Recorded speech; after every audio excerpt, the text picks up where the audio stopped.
Good morning students, welcome again. आज की class start कर रहे हैं। जैसा बच्चों आपको पता ही है कि हम सेकेंड यूनिट पढ़ रहे हैं, अंडरस्टैंडिंग वन सेल्फ, एडोलसेंस, किशोरावस्था में स्वयं को समझना। और आज आप हम इसमें चैप्टर नंबर 5 स्टार्ट करेंगे।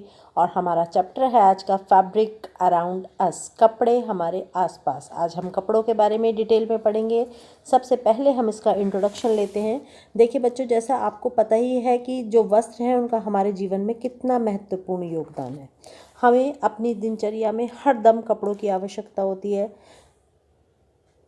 कपड़े ही हमारे सौंदर्य को निखारते हैं, हमारी पर्सनैलिटी को निखारते हैं। उसके अलावा नहाने के बाद शरीर पहुंचने के लिए तौलिए के रूप में या फिर स्कूल ड्रेस के रूप में, चादर के रूप में, तकिए के रूप में हमें हर समय कपड़े की ही आवश्यकता होती है। और कपड़ों के स्पर्श के विषय में हम आज पढ़ेंगे कि ये कपड़े किस तरह से बने हुए होते हैं। तो ये जो कपड़े होते हैं इसके लिए हम देखेंगे कि जो फाइबर है वो क्या होता है। किसी भी मोटे कपड़े के टुकड़े को जब हम एक तरफ से खोलेंगे तो उसमें से देखेंगे कि बहुत सारी धागे की अलग अलग संरचनाएं निकल कर आती हैं। और फिर वो जो धागे होते हैं वो आपस में क्या होते हैं, इंटरलूप्ड हुए हुए होते हैं।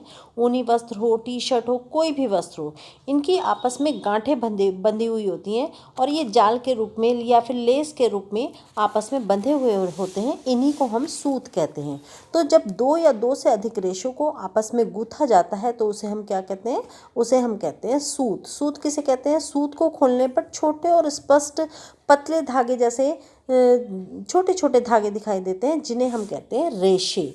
तो जो वस्त्र है वो किस तरह से बना हुआ होता है? वो बना हुआ होता है, सबसे पहले एक फाइबर लेते हैं हम। फाइबर को, बहुत सारे फाइबर्स को मिला दिया जाता है और आपस में उनको मिला करके एक यान तैयार कर लिया जाता है, जिसको यान को हिंदी में कहते हैं धागा। तो बहुत सारे तंतुओं को मिलाकर क्या बना? एक धागा बन गया। और फिर इतने बहुत सारे धागों को मिलाकर क्या बन गया? फैब्रिक बन गया या फिर कोई कपड़ा बन गया। तो कपड़ा कैसे बनता है? धागों से बनता है। फाइबर से यान बनता है, यान से फैब्रिक बनता है और फैब्रिक से हम कोई भी गारमेंट या फिर कोई भी ड्रेस तैयार कर लेते हैं। अब ये जो फाइबर हैं या फिर ये जो तंतु हैं, ये क्या होते हैं इनके बारे में देखिए। जो कपड़े की ऊपरी दिखावट होती है, जो ऊपरी लेयर होती है, उसकी सफाई, चमक, रंग इत्यादि में सुधार लाया जा सकता है। कपड़े को स्पर्श करने से उसकी गुणवत्ता में सुधार होता है और कपड़े को बहुत अधिक टिकाऊ भी बनाया जा सकता है। तो वस्त्रों को संसाधित करने की विभिन्न विधियों को हम जो क्या क्या कहते हैं, फिनिशिंग कहते हैं। इट मीन्स जब हम तंतु से धागा बनाते हैं और धागे से कपड़ा बनाते हैं तो उसके ऊपर एक प्रोसेस की जाती है, जिसको हम क्या कहते हैं, जिसको हम फिनिशिंग कहते हैं। अब हम पूरी टेक्सटाइल प्रोसेस को एक बार देखते हैं वो कैसे होती है। देखिए, सबसे पहले मान लीजिए कॉटन का कोई वस्त्र बनाना है तो हमने सूत लिया। सूत के बाद फिर क्या बना उसका? हमको ये फाइबर लिया, हमने फाइबर को मिला के यान बन गया। फिर यान से क्या बन गया? सीज यान बन गया। फिर उसके बाद कपड़े की वीविंग हुई, वीविंग करके एक कपड़ा बना लिया गया। फिर उसके बाद क्या हुआ? उसके वेयर पैरामीटर्स हम देखते हैं और उसके ऊपर प्री ट्रीटमेंट किया जाता है। प्री ट्रीटमेंट क्या किया जा गया, फिर वेट प्री ट्रीटमेंट करने के बाद क्या गया, उसको ड्राइंग किया गया, रंगा गया, या फिर उसके ऊपर कोई प्रिंटिंग करनी है वो प्रिंटिंग की गई। और फिर उसकी क्या की गई? गुड्स प्रिपरेशन की गई। और फिर वो कपड़ा बनकर रिटेल स्टोर में आया और इस रिटेल स्टोर से वो बिक गया और उसको किसी कंज्यूमर ने खरीद लिया। तो ये सारी की सारी एक प्रोसेस है, जो टोटल टेक्सटाइल प्रोसेस है, जो एक फाइबर की शुरू होती है और कहाँ तक चलती है? जहाँ तक वो कंज्यूमर के हाथ में पहुँचता है तब तक ये प्रोसेस चलती है। अब इसके बाद हम देखते हैं कि रेशों की बहुत सारी विशेषताएं होती हैं और इन्हीं सभी रेशों की हम सारी की सारी विशेषताएं आज डिस्कस करेंगे, जिसमें हम रेशे के गुण और विशेषताएं पढ़ेंगे, फैब्रिक प्रॉपर्टीज़ पढ़ेंगे। और इन प्रॉपर्टीज़ में सबसे पहले हम क्या लेते हैं? Primary properties of a fabric. यहाँ पर हम किसी भी फैब्रिक की बात कर रहे हैं, ये ज़रूरी नहीं है कि हम कोई स्पेशल एक फैब्रिक लेकर चल रहे हैं। सभी फैब्रिक की हम प्रॉपर्टीज़ पढ़ रहे हैं, जिसमें हम दो तरह की प्रॉपर्टीज़ पढ़ेंगे। पहली पढ़ेंगे प्राइमरी प्रॉपर्टीज़ और फिर पढ़ेंगे हम सेकेंडरी प्रॉपर्टीज़ या फिर द्वितीयक विशेषताएं। तो सबसे पहले हम बच्चों स्टार्ट कर रहे हैं कौन सी विशेषताएं? प्राइमरी विशेषताएं या फिर रेशों के प्राथमिक गुण।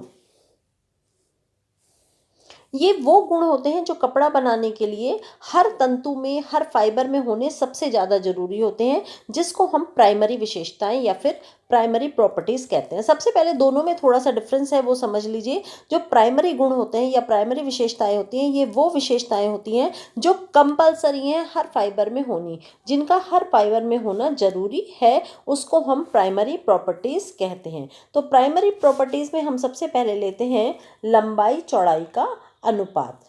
पहली प्रॉपर्टी है, ये कौन सी प्रॉपर्टी है? ये है प्राइमरी प्रॉपर्टी।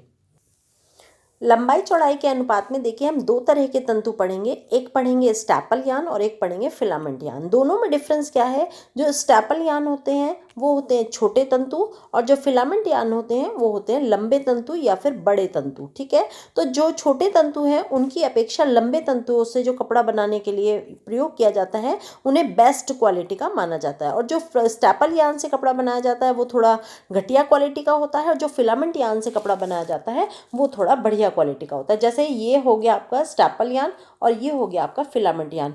ऑब्वियसली बात है, जब आप बड़े बड़े धागे लोगे कपड़ा बनाने के लिए तो उनमें कहीं गांठें नहीं आएंगी, लेकिन जब आप छोटे छोटे टुकड़े लोगे तो उनमें बहुत सारी गांठें दिखाई देंगी।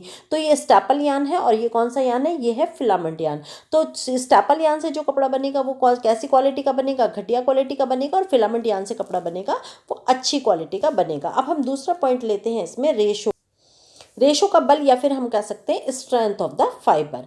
स्ट्रेंथ ऑफ द फाइबर के बारे में अब हम देखते हैं। जो रेशो का बल है या स्ट्रेंथ ऑफ द फाइबर है, तैयार कपड़े की मजबूती उसके तंतुओं के बल पर निर्भर करती है। यदि तंतुओं की जो कोशिकाएं हैं वो लंबाई के समानांतर स्थित होती हैं तो, और कोशिकाएं यदि व्यवस्थित होती हैं तो जो तंतु है वो मजबूत बनता है और संगठित रहता है। और यदि ये कोशिकाएं बिखरी हुई रहती हैं तो तंतु कैसा रहता है? कमजोर रहता है, असंगठित रहता है, और इससे जो वस्त्र बनता है वो भी कैसा बनता है? वो वस्त्र भी कमजोर बनता है। अब हम लेते हैं रेशो की अनम्यता। अनम्यता का मतलब है कि इस गुण के कारण कपड़े में खिंचाव को सहने की, तनाव को सहने की और झटकों को सहने की शक्ति आती है। यदि वो झटकों को सहन कर रहा है, उससे झटके सहने के करने के बाद तुरंत नहीं टूटता है तो उसकी क्वालिटी अच्छी है। तो इसका मतलब ये अनम्यता का गुण कपड़े में होना चाहिए। यदि ऐसा नहीं होता तो वह कपड़ा बेकार होता है। तो क्योंकि जब हम कोई कपड़ा पहनते हैं तो उस पर हमेशा तनाव तो पड़ता ही है, झटके तो लगते ही हैं। तो ऐसा कपड़ा ना हो कि पहनने के बाद तुरंत फट जाए। अब हम नेक्स्ट पॉइंट पढ़ रहे हैं रेशो का लचीलापन। लचीलापन का मतलब है फ्लैक्सिबिलिटी। फ्लैक्सिबिलिटी मीन्स जो तंतु है वो बिना टूटे पूरी तरह से मुड़ जाए। मान लो हमें हाथ मोड़ना है, घुटना मोड़ना है, तो तंतु तो मुड़ रहा है लेकिन वो पूरी तरह से मुड़ रहा है लेकिन टूट नहीं रहा है। ऐसा ना हो कि हमने घुटना मोड़ा और घुटने पर से एकदम से तंतु टूट जाए, ऐसा नहीं होना चाहिए। और तंतु के इसी गुण के कारण हम उठ बैठ आसानी से सकते हैं और चल फिर आसानी से चल सकते हैं। अब हम नेक्स्ट पॉइंट पढ़ते हैं, रेशो की आपस में सटने की क्षमता। जो आपस में उनकी कोइंसिडेंस है वो कैसी है, आपस में जुड़ने की क्षमता कैसी है। यदि तंतुओं की आपस में जुड़ने की क्षमता अच्छी होती है, क्योंकि जब तंतु को आपस में रखकर समीप समीप रखकर बनाया जाता है, कटाई बटाई की जाती है उनकी, तो उनसे उसके धागे तैयार किए जाते हैं। और यदि उनकी आपस में जुड़ने की क्षमता अच्छी होती है तो कैसा कपड़ा बनता है? तो उनकी कताई बहुत ईजीली हो जाती है और वह कपड़ा अच्छी तरह से मजबूत कपड़ा बनता है। अब हम इसके बाद लेते हैं रेशो के द्वितीयक गुण या फिर विशेषताएं, सेकेंडरी प्रॉपर्टीज ऑफ फाइबर। अब ये सेकेंडरी प्रॉपर्टीज क्या होती हैं? ये गुण या विशेषताएं जो कपड़ों में होना अनिवार्य तो नहीं होते, लेकिन कैसे होते हैं? एक्सपेक्टेड होते हैं कि होने चाहिए। जो प्राइमरी विशेषताएं थी वो तो अनिवार्य थी, कंपलसरी थी कि कपड़े में होनी ही चाहिए। लेकिन जो द्वितीयक विशेषताएं हैं ये अनिवार्य नहीं है, कंपलसरी नहीं है, बट एक्सपेक्टेड होती हैं कि हर वस्त्र में ऐसी विशेषताएं होनी चाहिए। अब जो ये द्वितीयक विशेषताएं हैं इनमें सबसे पहली आती है रेशो में चमक। हर रेशे में चमक होनी ही चाहिए, जिससे क्या हो? वो देखने में सुंदर लगे, तो जिससे वो और भी अच्छा लगे और उनमें चमक आती रहे। लेकिन जो रेशम है, जैसे रेशम है उसमें चमक बहुत ज़्यादा होती है और जो ऊन का तंतु होता है उसमें चमक कम होती है। जबकि जो आर्टिफिशियल तंतु होते हैं उनमें क्या होती है? हम अपनी चमक इच्छा अनुसार रख सकते हैं, चमक को बढ़ा भी सकते हैं और घटा भी सकते हैं। तो थोड़ी बहुत चमक होनी ही चाहिए। नेक्स्ट है रेशो में अवशोषकता। अवशोषकता का गुण कपड़े में जरूर होना चाहिए। अवशोषकता मीन्स जल को सहने की शक्ति शक्ति, जल को सोखने की शक्ति अपने अंदर कपड़े में कितनी है। जैसे कॉटन का कपड़ा है वो जल्दी से अपने अंदर बहुत सारा पानी अब्जॉर्ब कर लेता है, लेकिन जो उसी तरह से सिल्क का कपड़ा है वो इतनी जल्दी से अब्जॉर्ब नहीं करता है। तो कैसा होना चाहिए, अधिक अवशोषकता वाला वस्त्र क्या करता है, पसीना सोखने की क्षमता रखता है और पसीना सोखने की दृष्टि से अच्छा माना जाता है। नेक्स्ट आता है रेशो में प्रत्यास्थता। प्रत्यास्थता का मतलब क्या है, इलास्टिसिटी से मतलब है कि कपड़ों में इलास्टिसिटी कैसी है, तंतुओं को खींचने पर, लंबा होने पर, छोड़ने पर वापस वास्तविक लंबाई में आ जाते हैं या नहीं आते हैं। जैसे हमने कोई कपड़ा पहना और वो पहनने से खिंच गया, लेकिन जब हमने उसको उतारा तो वो ऐसा ना हो कि खिंचा का खिंचा रह जाए। ठीक है, जो प्रत्यास्थता है ना होने पर क्या होता है, तंतु खींचने पर टूट जाते हैं आपस में, इससे जो वस्त्र बनते हैं वो भी टिकाऊ नहीं होते हैं। नेक्स्ट गुण आता है रेशो का पुनरुत्थान या फिर रेजिलेंसी। रेजिलेंसी का मतलब क्या है कि कपड़ों पे कोई भी तनाव पड़ता है, दबाव पड़ता है, ये तनाव पड़ने के बाद वापस अपनी शेप में आ जाते हैं या नहीं आते हैं। यदि वे अपनी शेप में वापस आ जाते हैं, पूर्वावस्था में स्वतः ही आ जाते हैं, तो उसे क्या कहते हैं, पुनरुत्थान कहते हैं। और इसी गुण से वस्त्र में सिलवट प्रतिरोधक क्षमता या फिर क्रीज रेजिस्टेंस बनती है। नेक्स्ट आता है फिर रेशो में कोमलता या फिर सॉफ्टनेस। तंतुओं के अत्यधिक कोमल होने से उनमें क्या होता है, उनसे जो वस्त्र बनते हैं वो भी कोमल होते हैं और इस गुण से वस्त्रों का प्रयोग काफी हद तक प्रभावित होता है। नेक्स्ट गुण आता है रेशो में ज्वलनशीलता। ज्वलनशीलता से मतलब क्या है, फ्लेमेबिलिटी। कुछ तंतुओं की जो ताप को सहने की क्षमता अधिक होती है और कुछ तंतुओं की ताप को सहने की क्षमता कम होती है। जैसे सूती वस्त्र है, उसकी फ्लेमेबिलिटी बहुत ज़्यादा होती है, उसके अंदर ताप सहने की क्षमता ज़्यादा होती है। ठीक है, उसी तरह से जो है कोई आर्टिफिशियल तंतु आप ले लीजिए तो उसकी फ्लेमेबिलिटी कम होती है, उसकी ज्वलनशीलता कम होती है। जो अधिक ताप है, जो अधिक ताप को सहने वाले तंतु हैं वो अधिक टेम्परेचर पर, धुलाई भी उनकी हो सकती है, उन पे अधिक टेम्परेचर पर प्रेस भी की जा सकती है, तो वो इसलिए अधिक सुरक्षित वस्त्र माने जाते हैं। तो ये सारी हमने जो प्रॉपर्टीज़ पढ़ी थी, ये कौन कौन सी प्रॉपर्टीज़ पढ़ी, ये हमने सेकेंडरी प्रॉपर्टीज़ पढ़ी और पहले हमने कौन सी पढ़ी थी, प्राइमरी प्रॉपर्टीज़ पढ़ी थी। अब हम इसके बाद देखते हैं वस्त्र या फिर रेशो का वर्गीकरण, क्लासिफिकेशन ऑफ टेक्सटाइल फाइबर। अब हम रेशो को वर्गीकृत करेंगे। देखिए ध्यान से समझेंगे कि इनका जो आपने वर्गीकरण किया है वो कैसे किया है। देखिए हमने 2 टाइप्स में इनका वर्गीकरण किया है। पहला हमने नेचुरल फाइबर में किया है और दूसरा हमने मैन मेड फाइबर में किया है। अब जो नेचुरल फाइबर हैं वो हम 3 टाइप्स में डिवाइड कर रहे हैं। First vegetable fibre, second animal और थर्ड आते हैं मिनरल फाइबर। जो वेजिटेबल फाइबर हैं, वेजिटेबल मीन्स जो हमें कहाँ से प्राप्त होते हैं, जो हमें वनस्पति से प्राप्त होते हैं, वो कौन कौन से तंतु होते हैं। तो वनस्पति से प्राप्त होने वाले जो तंतु हैं, फ्लैक्स है, हेम्प है, सीसल है, अबाका है, बनाना है, ठीक है, ये रेमी है, सन है, कॉयर है, जूट है, लिनन है, फ्लैक्स, रेमी, ये सारे के सारे कौन से तंतु हैं, ये आते हैं वेजिटेबल फाइबर। और दूसरे हम पढ़ते हैं एनिमल, यानी कि जो तंतु हमें जानवरों से प्राप्त होते हैं, वुल, ऊन, सिल्क और कौन सा एक आ गया इसमें, हेयर। ठीक है, थर्ड आता है फिर मिनरल। मिनरल में केवल एस्बेस्टस आता है जो खनिज रेशे हैं। और उसके बाद आते हैं मैनमेड फाइबर। मैनमेड फाइबर में हम एक तो रीजनरेटेड मैनमेड फाइबर पढ़ेंगे, एक सिंथेटिक पढ़ेंगे और एक इनऑर्गेनिक पढ़ेंगे। तो जो हम सबसे पहले देखते हैं मैनमेड फाइबर कौन से, रीजनरेटेड फाइबर। इसमें हम रेयन सबसे ज़्यादा पढ़ेंगे, रेयन आपके कोर्स में है। और दूसरा हम पढ़ेंगे जो सिंथेटिक फाइबर है, इसमें हम पॉलिस्टर पढ़ेंगे, नायलॉन पढ़ेंगे, जो आपके कोर्स में है वही बता रही हूँ मैं। और तीसरे आते हैं फिर इनऑर्गेनिक, ये आपके इसमें हम इनऑर्गेनिक में आप ग्लास ही पढ़ेंगे बस एक। ठीक है, तो ये हमने टेक्सटाइल का क्लासिफिकेशन कर लिया। हम इसके बाद स्टार्ट करते हैं कि ये जो फाइबर हैं ये क्या होते हैं। तो बच्चों हम यहाँ पर नेचुरल फाइबर से स्टार्ट करेंगे कि जो रेशो हुए हैं उनको किस आधार पर वर्गीकृत किया गया है। सबसे पहले हम पढ़ेंगे कौन से रेशे, नेचुरल फाइबर जो हमें नेचर ने प्रदान किए हैं। देखिए नेचर ने हमें कौन कौन से रेशे प्रदान किए हैं। कॉटन, कॉटन हमें ना कहाँ से मिलता है, वनस्पति से मिलता है कॉटन। ठीक है, फ्लैक्स, ठीक है, कोयर, जूट, और उसके बाद आता है सीसल, एक आता है ये रफिया। ठीक है, अब हम इनके बारे में डिटेल से देखेंगे कि जो वनस्पतिक रेशे हैं वो हमें कौन कौन से हैं और किस तरह से प्राप्त होते हैं। तो सबसे पहले हम एक एक रेशे को करके बहुत डिटेल में पढ़ेंगे, इसलिए बिल्कुल पैनिक होने की ज़रूरत नहीं है, सब समझ आएगा आपको धीरे धीरे। सबके बारे में हम बहुत डिटेल में पढ़ेंगे, पूरा पढ़ेंगे। तो हम कॉटन से स्टार्ट करेंगे कि कॉटन क्या है। Some important fiber and their properties, जो जो इम्पॉर्टेंट फाइबर्स हैं और उनकी प्रॉपर्टीज़ हैं उनको हमें डिटेल में पढ़ना है, और हम कॉटन से स्टार्ट कर रहे हैं। आई होप आपको बहुत अच्छे से क्लासिफिकेशन समझ आ गया है, और यदि किसी बच्चे को क्लासिफिकेशन क्लियर नहीं है तो आगे क्लियर हो जाएगा, क्योंकि हम एक एक रेशे को पूरा डीपली पढ़ने जा रहे हैं। तो स्टार्ट करते हैं हम कॉटन। कॉटन या सूत या कपास क्या है? ये एक नेचुरल फाइबर है जो हमें कहाँ से मिलता है? जो हमें कपास के पौधे के कोए से प्राप्त होता है। कोए का, कपास का एक फूल खिलता है, उसमें से ये एक कॉटन निकलती है। कैसा फूल होता है वो? देखिए इस तरह का फूल होता है, और यहाँ से हमें इस तरह से रुई प्राप्त होती है जिसको हम कॉटन कहते हैं। और इससे बने हुए जो कपड़े हैं विश्व भर में सबसे ज़्यादा प्रयोग किए जाते हैं।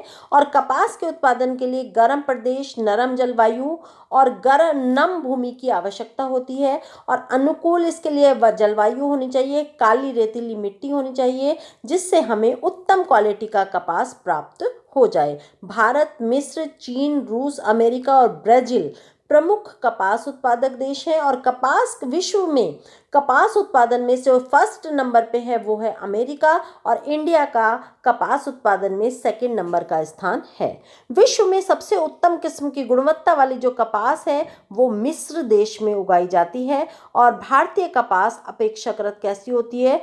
खुरदुरी होती है, लेकिन वो दृढ़ भी होती है। और कपास का जो उत्पादन मूल्य है वो कम होता है, इसलिए इसका प्रयोग बहुत सारे क्षेत्रों में किया जाता है और बहुत सारे वस्त्रों में किया जाता है, जैसे चादर, तकिए, बनियान और घर में इस्तेमाल होने वाले सभी कपड़ों में कॉटन का प्रयोग किया जाता है। अब हम कॉटन का, हमने फ्लावर देख लिया है कि कॉटन का फूल कैसा होता है। अब हम इसकी कॉटन की क्या देखेंगे? विशेषताएं देखेंगे। और विशेषताएं बच्चों हम दो तरह की पढ़ेंगे। एक हम पढ़ेंगे कौन सी विशेषता? भौतिक विशेषता, जिसको हम फिजिकल कैरेक्टरिस्टिक्स भी बोलते हैं, और दूसरी हम पढ़ेंगे रासायनिक विशेषताएं या फिर केमिकल कैरेक्टरिस्टिक्स। ठीक है, तो सबसे पहले हम पढ़ने जा रहे हैं भौतिक गुण या फिर फिजिकल कैरेक्टरिस्टिक्स। पहली इसमें देखिए, पहली जो भौतिक विशेषता है वो है रचना। रचना से क्या मतलब होता है? रचना से मतलब है हमारा, देखिए एक सेकेंड,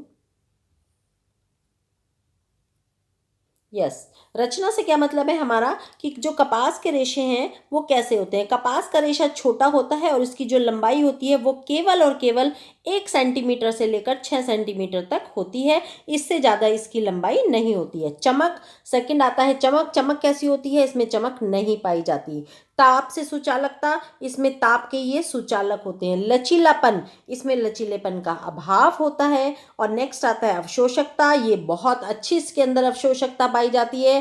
ताप सहने की क्षमता, इसमें ताप सहने की क्षमता अधिक होती है। फिर नेक्स्ट आता है ज्वलनशीलता, कपास में मध्यम स्तर की ज्वलनशीलता होती है। और नेक्स्ट आता है प्रतिस्कंदता, या फिर इसको हम कहते हैं रीगेन ऑरिजिनलिटी। ये कपास के वस्त्रों में प्रतिस्कंदता का गुण नहीं पाया जाता है, और यही कारण होता है कि जो कपास का या फिर कॉटन का वस्त्र होता है वो बहुत जल्दी से उसके अंदर सिलवटें पड़ जाती हैं। तो ये हमारी हो गई कौन सी विशेषताएं? भौतिक विशेषताएं। अब हम इसके बाद देखेंगे कपास की कौन सी विशेषताएं? रासायनिक विशेषताएं। रासायनिक विशेषताएं स्टार्ट करते हैं।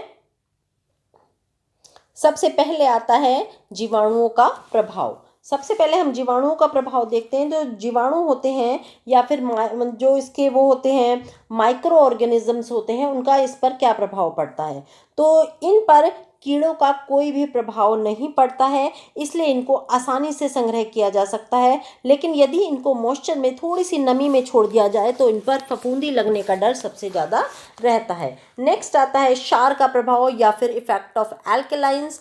एल्केलाइंस पर का क्या होता है? इन पर क्षार का प्रभाव नहीं पड़ता है, इसलिए इनको क्षारयुक्त साबुन से धोया जा सकता है, लेकिन अधिक क्षारयुक्त साबुन से धोने से ये इनका रंग खराब हो जाता है। नेक्स्ट आता है अम्ल का प्रभाव। सूती वस्त्र अम्ल के प्रभाव से नष्ट हो जाते हैं, इसलिए इन पर अम्ल का प्रयोग नहीं करना चाहिए। नेक्स्ट आता है सूर्य की किरणों का प्रभाव। सूती वस्त्रों पर थोड़ी देर के लिए तेज धूप का प्रभाव नहीं पड़ता है, इसलिए इनको तेज धूप में सुखाया जा सकता है, लेकिन बहुत लंबे समय तक यदि धूप में छोड़ दिया जाए तो इनका रंग खराब हो जाता है। यहाँ पर हमारा कॉटन खत्म होता है बच्चों। अब हम स्टार्ट करते हैं लिनन। आई होप कॉटन आपको पूरा क्लियर हो गया है कि कॉटन क्या होता है। अब हम लिनन के बारे में पढ़ते हैं। ये जो लिनन होता है, ये लिनन क्या होता है? देखिए, लिनन भी कॉटन की तरह एक प्राकृतिक रेशा है और ये हमें फ्लैक्स के पौधे से के जो तना होता है, जो पेड़ की तना होता है, वहाँ से हमें ये प्राप्त होता है। और जो तने की छाल होती है उसके भीतर जो गूदेदार भाग होता है उसको बास्ट कहा जाता है, इसीलिए लिनन को बास्ट रेशा भी कहते हैं। और लिनन रेशे को प्राप्त करने के लिए फ्लैक्स पौधे के तने को लंबे समय तक, बहुत लंबे समय तक पानी में छोड़ दिया जाता है, ताकि जो तना है उसका जो नरम भाग है वो पानी से गल जाए। और इस पूरी प्रोसेस को रेटिंग कहते हैं। और रेटिंग के पश्चात क्या होता है, लकड़ी वाले भाग को अलग कर दिया जाता है। और ये जो आपको पिक्चर में दिखाई दे रहा है, यहाँ पर इस तरह के लिनन के रेशे को एकत्र कर लिया जाता है, ठीक है। और फिर जब ये एकत्र कर लिया गया इस तरह से, तो फिर उसको स्पिनिंग के लिए भेज दिया जाता है। तो ये हमें जो लिनन है ये कहाँ से प्राप्त हुआ? ये प्राप्त हुआ हमें पेड़ के पौधे के तने से, ठीक है। अब हम इसके बाद आगे देखते हैं। देखिए, इस तरह के ये होता है, इस तरह के ये छोड़ दिया जाता है पानी में डालकर इसको, जहाँ से ये गल जाते हैं इसके लकड़ी वाला पार्ट, और फिर ये इस तरह के रेशे निकल कर आ जाते हैं। अब हम लिनन के रेशों की विशेषताएं पढ़ेंगे, प्रॉपर्टीज ऑफ लिनन।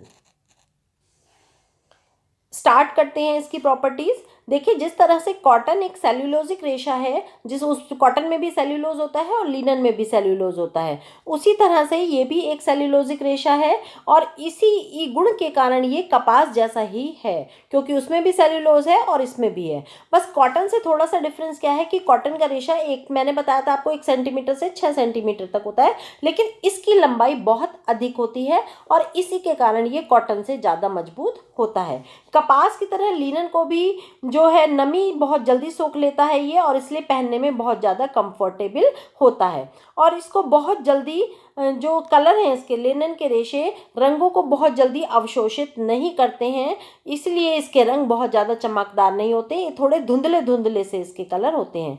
जो फ्लैक्स पौधा है ये विश्व में कम क्षेत्रों में उगाया जाता है, इसके अतिरिक्त इसे संसाधित करने में बहुत ज़्यादा लंबे समय लगता है, और इसलिए लिनन का प्रयोग कपास की अपेक्षा कम किया जाता है। जूट और सन भी लिनन की तरह ही बास्ट रेशे हैं, और इसके रेशे मोटे होते हैं और इनकी सुनम्यता भी अच्छी नहीं होती है। और इनका उपयोग केवल रस्सियां बनाने में किया जाता है, जूट और सन का, और बोरे बनाने में किया जाता है, लेकिन वो भी कैसे रेशे हैं? वो भी बास्ट रेशे ही हैं। तो यहाँ पर हम लिनन को ख़त्म करते हैं और अब हम नेक्स्ट रेशा स्टार्ट करेंगे। वेजिटेबल पे हमने 2 रेशे पढ़े बच्चों, एक पढ़ा कॉटन और एक पढ़ा लिनन, ये दोनों हमारे वनस्पतिक रेशे थे। अब हम एनिमल फाइबर पढ़ने जा रहे हैं, जो आता है हमारा वूल और सिल्क। 2 पढ़ेंगे आप एनिमल फाइबर, 2 आपने वेजिटेबल फाइबर पढ़े और 2 ही आप एनिमल फाइबर पढ़ेंगे, वूल एंड सिल्क। तो सबसे पहले हम स्टार्ट करते हैं वूल से। जिस तरह से बच्चों आपको वूल के नाम से ही क्लियर हो रहा है कि ऊन कहाँ से मिलती है, एकदम से इमेज आपके माइंड में बनती है। कहाँ से मिलती है? शीप से मिलती है। बचपन में आपने एक पोएम भी सीखी होगी, baa baa black sheep have you any wool, yes sir 3 bags full. It means हमें जो शीप है वो क्या देती है? वो हमें वूल देती है, लेकिन हमारे माइंड में केवल एक ही पिक्चर है कि हमें जो शीप है वो ही वूल देती है और कहीं से हमें वूल नहीं मिलती। लेकिन ऐसा नहीं है, हमें और भी एनिमल्स से ऊन प्राप्त होती है।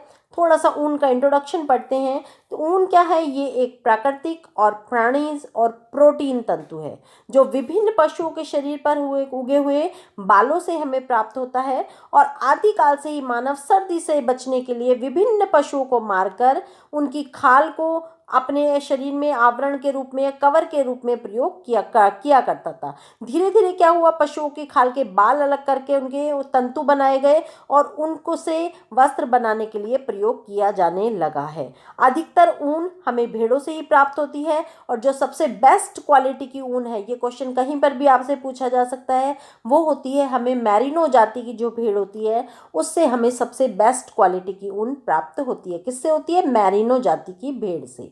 और जो भेड़ के अतिरिक्त ऊन है वो किससे मिलती है? हमें देखिए मेमने से मिलती है, ऊंट से मिलती है, हिरन से मिलती है, लोमड़ी से मिलती है, खरगोश से मिलती है, अंगोरा से मिलती है। इन सब से भी हमें ऊन प्राप्त होती है। तो इट इज़ नॉट नेसेसरी कि हमें ऊन केवल और केवल शिप से प्राप्त होती है।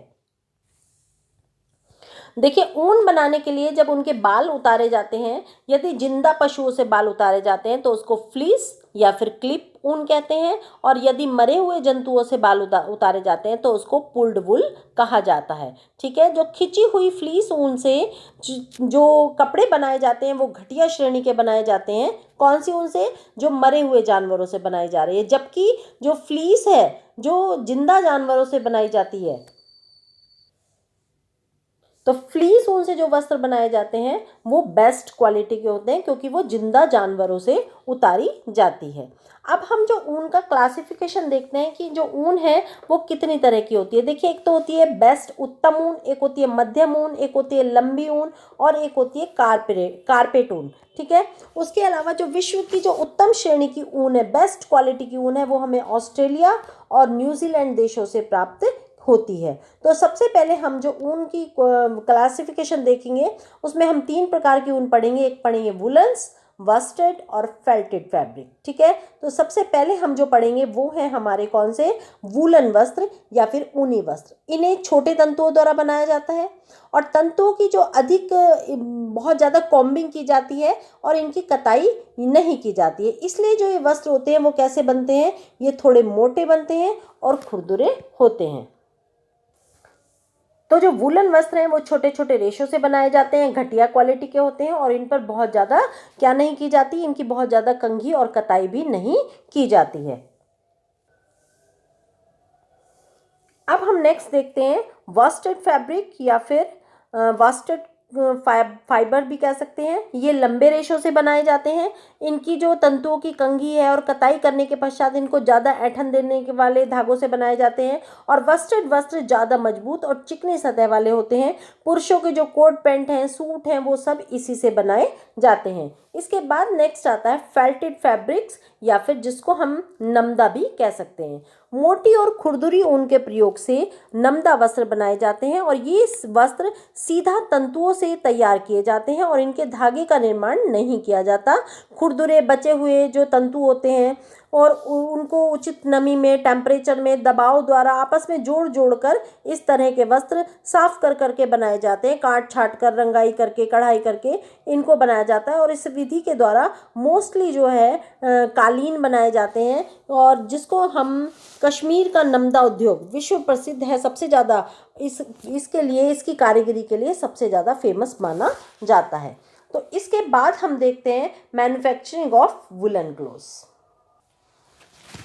अब हम इसकी मैन्युफैक्चरिंग देख रहे हैं वूलन क्लोथ्स की, क्योंकि जो वूलन क्लोथ्स हैं वो ही सबसे ज़्यादा कॉस्टली होते हैं। हमने 3 तरह के वस्त्र पढ़े बच्चों, वूलन, वस्टेड और फेल्टेड। फेल्टेड सबसे ज़्यादा सस्ते होते हैं, वस्टेड उससे ज़्यादा मीडियम होते हैं और वूलन क्लोथ्स सबसे ज़्यादा प्रोसेस करके बनाए जाते हैं। जो ऊनी वस्त्रों के उत्पादन के लिए भेड़ों और अन्य जानवरों के बालों को एकत्रित करके, कटाई छटाई करके उनकी सफाई की जाती है और फिर इन्हें क्षार के घोल में धोया जाता है।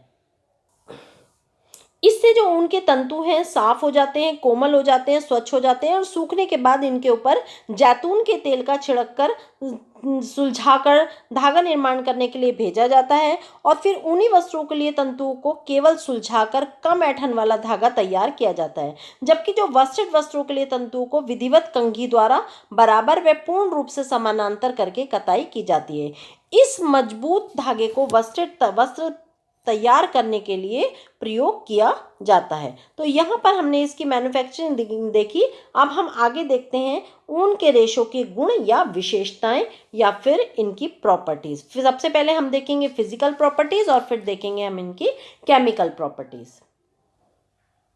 सबसे पहले हम इसकी फिजिकल प्रॉपर्टीज में रचना देखते हैं। जो रचना या फिर स्ट्रक्चर, ये आपको पता ही है कि एक जंतुजन्य रेशा है और जंतुजन्य रेशा होने के कारण इसमें प्रोटीन की मात्रा सबसे अधिक पाई जाती है। फिर आती है इसकी लंबाई की बात। लंबाई में ये बहुत ज़्यादा लंबे नहीं होते हैं। इसके जो रेशे हैं वो 1 से लेकर 15 इंच तक इनकी लंबाई होती है। फिर आती है चमक की बात। इनकी चमक कैसी होती है?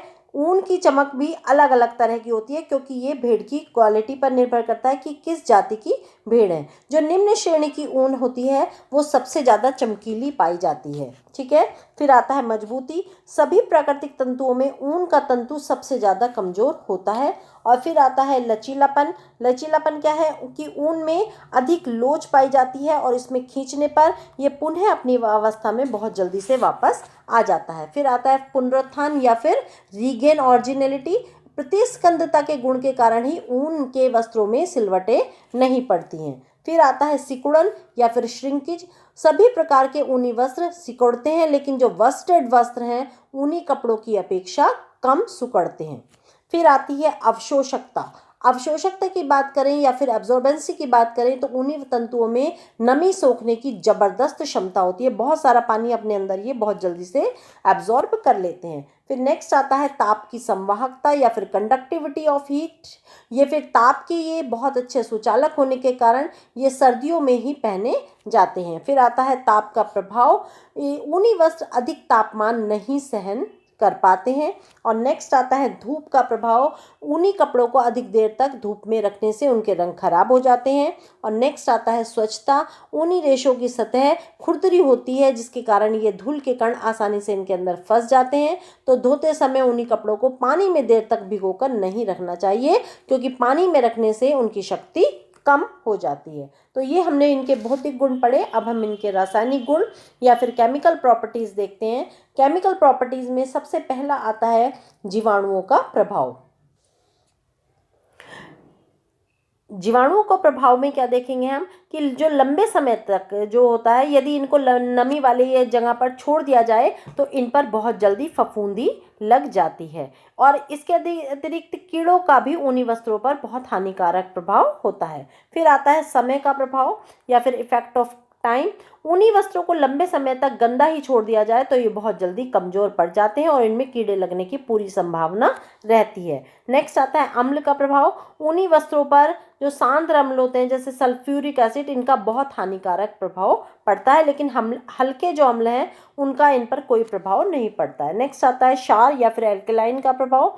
सभी प्रकार के क्षारीय घोलों का ऊन के तंतुओं पर प्रतिकूल प्रभाव पड़ता है। क्षार के प्रभाव से ऊनी कपड़े गल जाते हैं या फिर उनके जो तंतु हैं वो कैसे पड़ जाते हैं, कमजोर पड़ जाते हैं। तो यहाँ पर हम ऊन को खत्म करते हैं बच्चों।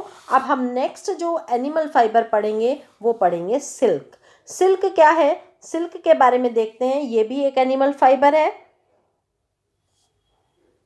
ये तो आपको पता ही है कि सिल्क हमें कहाँ से प्राप्त होता है। ये हमें एक कीड़े से, रेशम के कीड़े से प्राप्त होता है। इसके लिए एक छोटी सी स्टोरी सुनेंगे सभी बच्चे। एक स्टोरी है, उसमें क्या है कि चीन देश में क्या था, वहाँ की जो राजकुमारी थी वो क्या कर रही थी, गार्डन में बैठकर चाय पी रही थी पेड़ के नीचे। और जब वो चाय पी रही थी तो अचानक से ऊपर जो उसके उस सिर के ऊपर जो पेड़ था वहाँ पर ऊपर रेशम के कीड़े पलते थे। तो एक रेशम का जो कोकून था वो कोकून उसकी चाय में गिर गया आकर, और जैसे ही उसने हाथ से उस कोकून को उठाया तो उसमें से बहुत सुंदर रेशम का एक धागा निकला। तो रानी ने उस धागे को कलेक्ट कर लिया और उससे एक सुंदर सा कपड़ा बनाकर राजा को भेंट किया। तो राजा को वो बहुत ज़्यादा पसंद आया और तभी से ये सिल्क के कीड़े हैं, इनको सिल्क के लिए पालना शुरू कर दिया गया। तो जो चीन देश है वहाँ पर इसका सिल्क का उत्पादन शुरू हुआ और फिर अन्य देश जैसे Japan, Bharat, Italy, Spain, France और अन्य यूरोपीय देशों में भी रेशम का उत्पादन होना प्रारंभ हो गया। रेशम के उत्पादन के लिए जो रेशम का कीड़ा है उसको शहतूत के पेड़ पर पाला जाता है और शहतूत के पत्ते खाकर ये कीड़ा बड़ा होता है। अब इसकी प्रोसेस देखते हैं कि ये क्या कैसे कैसे कीड़ा बनता है। सबसे पहले इसका अंडा बनता है और फिर लार्वा, फिर इसका कोकून और फिर ये मोथ या फिर अडल्ट कीड़ा तैयार हो जाता है। लेकिन जो रेशम बनता है वो इस स्टेज पर बनता है। इस स्टेज पर कोकून को मार दिया जाता है। ये जो कोकून है, देखिए आप इस शेप में देख रहे हो, तो ये क्या करता है, अपने ऊपर ऐसे अपनी जो इसकी स्लाइवा होती है उसको अपने ऊपर लपेटता चला जाता है और ये एक लंबा रेशम उसके ऊपर शरीर के ऊपर कलेक्ट होता रहता है, जैसे रील के ऊपर हम धागा लपेटते रहते हैं। लेकिन जब ये इस स्टेज में आता है, अडल्ट स्टेज में आता है, तो ये क्या करता है, इसको बीच में से फाड़कर इसके बीच में से बाहर निकल जाता है। तो इट मीन सारा रेशम खराब हो जाएगा यदि ये बीच में से निकल जाएगा तो इसीलिए इसको इस स्टेज पर आने ही नहीं दिया जाता है, इसको इस स्टेज पर ही मार दिया जाता है और यहीं से सारा रेशम कलेक्ट कर लिया जाता है। गर्म पानी में ये कोकून डाले जाते हैं और वहां से ये रेशम कलेक्ट किया जाता है। अब इसके बाद हम देखते हैं इसके बाद हम देखते हैं रेशम के रेशों की विशेषताएं। सबसे पहले फिर वही देखेंगे हम फिजिकल प्रॉपर्टीज और फिर हम देखेंगे केमिकल प्रॉपर्टीज। सबसे पहले रचना की बात करें तो रचना में क्या है, ये बहुत लंबा रेशा होता है, पशुजन्य रेशा है। और ये कैसा रेशा है, ये फाइब्रोइन इससे बना हुआ होता है और इसमें प्रोटीन की मात्रा सबसे अधिक पाई जाती है। फिर लंबाई की बात करें तो ये सब जितने भी रेशे होते हैं सभी में सबसे लंबा पाया जाता है। चमक की बात करें तो इसमें प्राकृतिक चमक रहती है और ये इसीलिए इसको वस्त्रों की रानी भी कहा जाता है। फिर आती है बात मजबूती की, स्ट्रेंथ की, तो जितने भी रेशे हैं उनमें सबसे ज़्यादा मजबूत भी रेशम होता है। फिर बात आती है लचीलापन या फ्लैक्सिबिलिटी की, तो रेशम के तंतुओं में बहुत अधिक लचीलापन होता है। अवशोषकता, रेशम के तंतु नमी सोख सकते हैं लेकिन जल्दी ही नमी को छोड़ भी देते हैं। फिर नेक्स्ट आता है ताप सहने की क्षमता, रेशम के तंतु बहुत कम कोमल होने के कारण अधिक ताप सहन नहीं कर पाते हैं। तो ये हो गई इसकी फिजिकल प्रॉपर्टीज़ और इसके बाद हम देखते हैं इसकी केमिकल प्रॉपर्टीज़ या फिर रासायनिक विशेषताएं। सबसे पहले आता है जीवाणुओं का प्रभाव। अधिक समय तक नमी वाली जगह पर रहने से रेशम के वस्त्रों पर फफूंदी लगने का डर सबसे ज़्यादा रहता है और कीड़ों का इनके ऊपर कीड़ों का प्रभाव भी इनके ऊपर थोड़ा सा पड़ सकता है। नेक्स्ट आता है सूर्य की किरणों का प्रभाव, तो रेशम के वस्त्रों पर सूर्य की किरणों का हानिकारक प्रभाव पड़ता है। फिर आता है क्षार का प्रभाव। क्षार के प्रभाव में देखेंगे कि क्षार का जो क्षार है ये रेशम के तंतुओं पर हानिकारक प्रभाव डालता है, इसलिए इनको क्षारयुक्त साबुन से नहीं धोना चाहिए। फिर आता है अम्ल का प्रभाव, तो रेशमी वस्त्रों पर अम्ल का हानिकारक प्रभाव पड़ता है। अम्ल के कम तीव्र घोल में रेशमी वस्त्र सिकुड़ जाते हैं और उनकी चमक भी पूर्णतः नष्ट हो जाती है। तो यहाँ पर हम इस रेशम को खत्म करते हैं बच्चों। हमने कितने फाइबर पढ़ लिए, 2 हमने वेजिटेबल फाइबर पढ़े और 2 हमने एनिमल फाइबर पढ़े।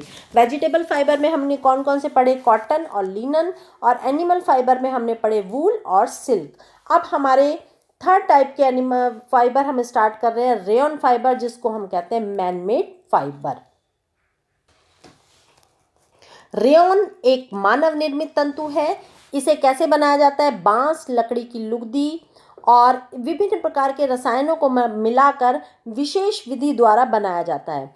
इसका ये भी एक सेल्यूलोजिक रेशा है, लेकिन जो कॉटन है उसमें और इसमें क्या डिफरेंस है, कॉटन नेचुरल है जो प्रकृति से हमें मिला है और ये इसमें हम आर्टिफिशियल रूप से मनुष्य द्वारा बनाया गया, मानव द्वारा बनाया गया रेशा है ये रेयन। लेकिन इसकी जो क्वालिटीज़ हैं कॉटन से बहुत ज़्यादा मिलती हैं और क्योंकि बस इतना डिफरेंस है कि इसको प्राकृतिक रूप से नहीं बनाया जाता है, इसलिए ये ना तो पूरी तरह से आर्टिफिशियल रेशा है और ना ही ये पूरी तरह से नेचुरल रेशा है। और ये कैसा रेशा है, ये एक अर्ध कृत्रिम तंतु है। वस्त्र उद्योग में रेयन को विस्कस रेयन या फिर कृत्रिम रेशम या आर्टिफिशियल सिल्क के नाम से जाना जाता है। रेयन रेशम का एक बहुत अच्छा सब्स्टिट्यूट भी है।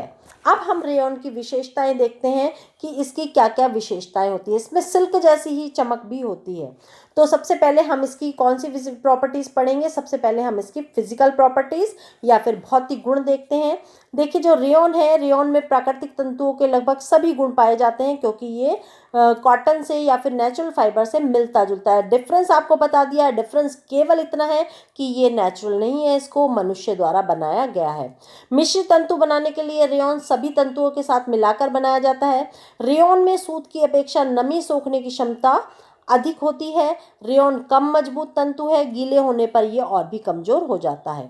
इसमें प्रतिस्कंदता के गुण के कारण सिलवटें नहीं पड़ती। रेयॉन को आसानी से किसी भी रंग में आप रंग सकते हैं। धूप में ज़्यादा देर पड़े रहने से ये तंतु कमजोर हो जाते हैं। और रेयॉन के तंतु कैसे होते हैं? मुलायम होते हैं और ये पहनने में अधिक कंफर्टेबल होते हैं। रेयॉन को रगड़ने पर इन पर कोई प्रभाव नहीं पड़ता है। रेयॉन में कपास की अपेक्षा कम ताप सहन करने की क्षमता होती है, इसलिए हमें इस पर हल्की प्रेस करनी चाहिए। रेयॉन पर कीड़ों का कोई प्रभाव नहीं पड़ता, लेकिन अधिक समय तक नमी में पड़े रहने से इनमें कीड़े फफूंदी लगने की संभावना बढ़ जाती है। अब हम इसके केमिकल प्रॉपर्टीज पढ़ेंगे या रासायनिक गुण क्या होते हैं। रेयॉन पर सामान्य ताप पर हाइड्रोक्लोरिक एसिड या नाइट्रिक एसिड का प्रभाव नहीं पड़ता है, लेकिन दाग धब्बे उतारने के लिए ऑक्सैलिक एसिड का यदि हम इन पर प्रयोग करें तो वो उसको कमजोर कर देता है। रेयॉन से बने हुए जो वस्त्र हैं ये उत्तम क्वालिटी के साबुन और डिटर्जेंट का प्रयोग इन पर किया जाना चाहिए, परंतु जो साबुन है उसका बहुत ज़्यादा प्रयोग नहीं करना चाहिए। शुष्क ताप पर जो होता है या ड्राई क्लीन जो होता है वो रेयॉन की वस्त्रों की मजबूती कम कर देती है शुष्क ताप से, और इन वस्त्रों पर हल्के टेम्परेचर पर इस्त्री या फिर प्रेस करनी चाहिए। इनके ऊपर ज़्यादा टेम्परेचर नहीं लगाना चाहिए। तो ये थी बच्चों रेयॉन की प्रॉपर्टीज़। अब इसके बाद हम आज का क्विज स्टार्ट करते हैं। आपने पूरे बहुत सारे फाइबर्स पढ़ लिए हैं, इसके ऊपर एक क्विज लेते हैं और सारे बच्चे क्विज के आंसर्स जरूर करेंगे कमेंट बॉक्स में। वस्त्र निर्माण की सबसे छोटी इकाई को क्या कहते हैं? 1 2 3 4 जो भी आंसर आपको सही लगे वो आप आंसर लिखेंगे कमेंट बॉक्स में। सेकंड क्वेश्चन है, सेल्यूलोजिक रेशा किसे कहते हैं? नायलॉन को, जंतुओं से प्राप्त होने वाले रेशों को, ऊन को, या फिर पेड़ पौधों से प्राप्त होने वाले रेशों को। थर्ड क्वेश्चन आता है हमारा, उत्तम किस्म की जो ऊन है वो किससे प्राप्त होती है? आंसर करेंगे आप 1 2 3 4 जो भी आंसर है कमेंट बॉक्स में आंसर करेंगे। और यहाँ पर हम आज की क्लास खत्म करते हैं। थैंक यू सो मच बच्चों। सभी बच्चे पूरी वीडियो को ध्यान से देखेंगे और यदि कुछ भी आपको समझ नहीं आता है तो वीडियो को फिर से देखेंगे, आपको पूरा टॉपिक बहुत अच्छे से क्लियर हो जाएगा। इसी चैप्टर को हम नेक्स्ट वीडियो में कंटिन्यू करेंगे। Thank you so much.